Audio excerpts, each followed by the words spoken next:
Hi, this is Jacqueline Goodwin. I'm here to tell you about the iPad Pro for education. We're going to look at the potential for iPad Pro in education, the ease of maintenance of the iPad Pro, the costs and substitutions for the iPad Pro, and how parents and communities feel about the iPad Pro in the classroom. First, let's look at the potential of the iPad Pro.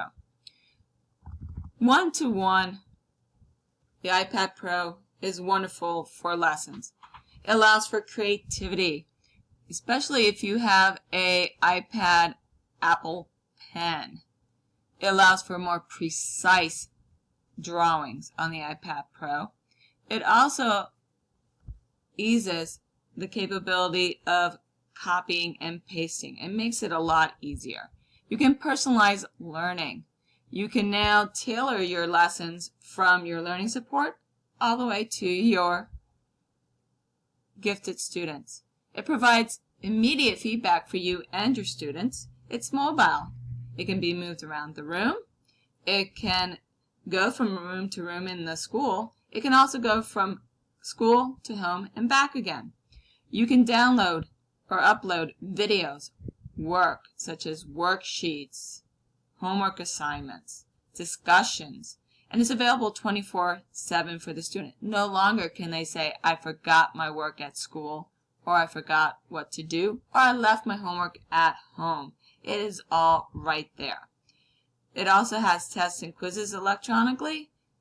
You can give the test, score the test, and get the feedback all right back on the iPad Pro. Let's look at educational advantages overall. It can help the school save money. It can replace costly textbooks. You can now download the textbook. The updates are automatically through electronics. The student can take notes in the textbook and share those notes with the teacher, and the teacher can answer back, and it's not ruining a textbook. Teachers can view, load materials on it, and lock student screens so it can help the students stay more focused. You can reset student passwords if they forgot them. You can share the student's work on the Apple TV so that everyone can see what's going on in the room. You can share devices with students by giving them each a 4-digit PIN number to use. You don't need a PC anymore because it now has a more accessible, easy-to-use keyboard. It's easy to use. It's intuitive. You pick it up, you start playing with it, and it's easy to figure out. Collaboration is easy. It's all done through electronics.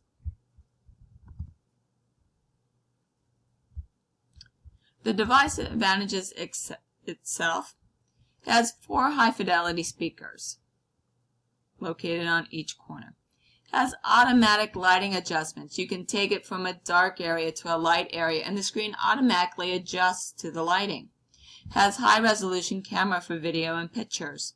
Has a 64-bit A9X chip for faster processing. Has a 10-hour battery life. Students plug it in overnight. It's ready to go all day. It's Wi-Fi connection. It's lightweight, and it comes in 2 sizes. Students can carry it. It's not going to be heavy. There's a 12.9-inch, which is less than 2 pounds, and 9.7-inch, which is less than 1 pound. It has a built-in keyboard. It has many apps that you can download from the Apple Store. You have 2 windows, side-by-side comparability. You have touch screens and security features, such as Find My iPad.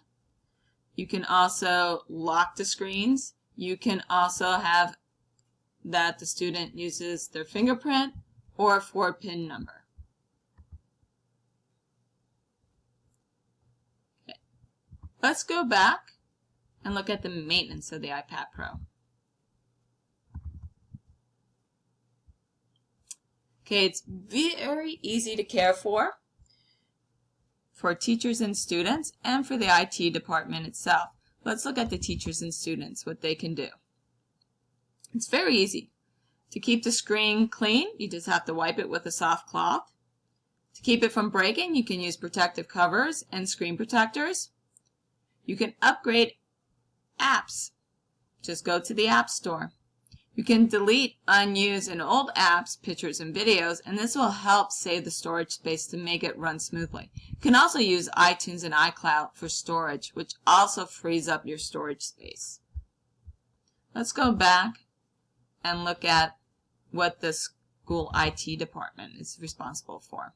They can also do the downloads or the uploads of the apps. They can replace cracked screens and damaged cords. No longer do you have to send it back to the manufacturer for several weeks to get fixed. The iPad Pro also is self-maintenance. Okay, it'll give you alerts for software updates. Okay, it could be on just a software upgrade for like a app program that you're running. It could also be for security for the iPad itself. And what it'll do is it'll give you a message that'll say you can install it now, or you can choose to wait till later, and it'll give you some options for the later so that you continue working on what you were doing. And it'll also give you details about the software. Okay, let's go back to the main screen and look at costs and substitutions. Okay, let's go into the aid first. Okay, grants are available through Apple and Connect ED. You can get special pricing for educators and students and for school through this through these programs. There is different pricing depending on the size and the size of the gigabytes that the iPad Pro has. Okay, you can see the 9.7 inch. If you have a 32 gigabyte, the cost is $579. 128 gigabytes, we go up in price by $100. And for 256 gigabyte, it goes up to $779. Okay, it's very affordable. Okay, and it can be bought through special educational pricing at apple.com. If we go back, we can look at the iPad Pro 12.9 inch. Okay, as you can see, it's a little bit more expensive than the 9.7.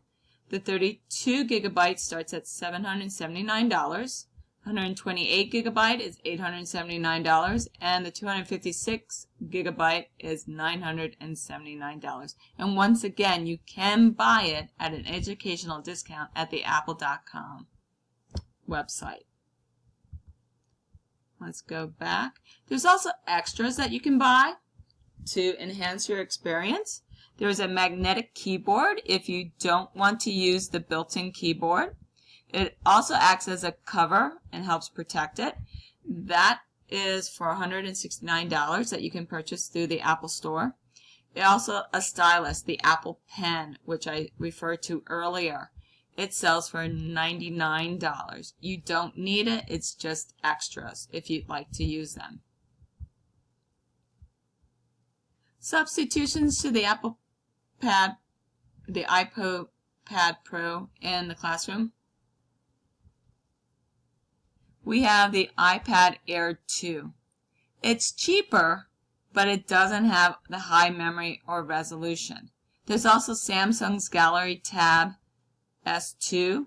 It has Android apps, which may or not be supported or comparable to the Apple apps for education. You also have the Surface Pro, which with type cover. The price is comparable. It's actually a little bit cheaper, but a lot of the educational apps may not be supported by the system. Let's go back and go to our how the parents and community feel about iPad Pros in the classroom. Okay, the benefits.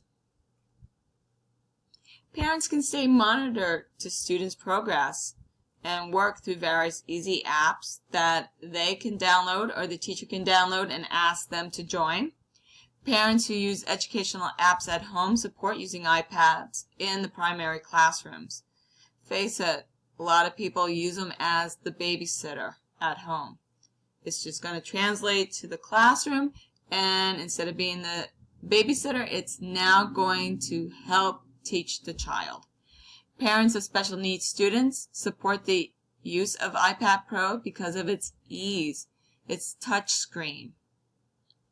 Digital textbooks can save money in the budget with free updates, less taxpayer monies over time, and devices can be used at meetings. Not only are the students using it, but the administration can use them, and school board members can use them at meetings. So it's an all-around usable device.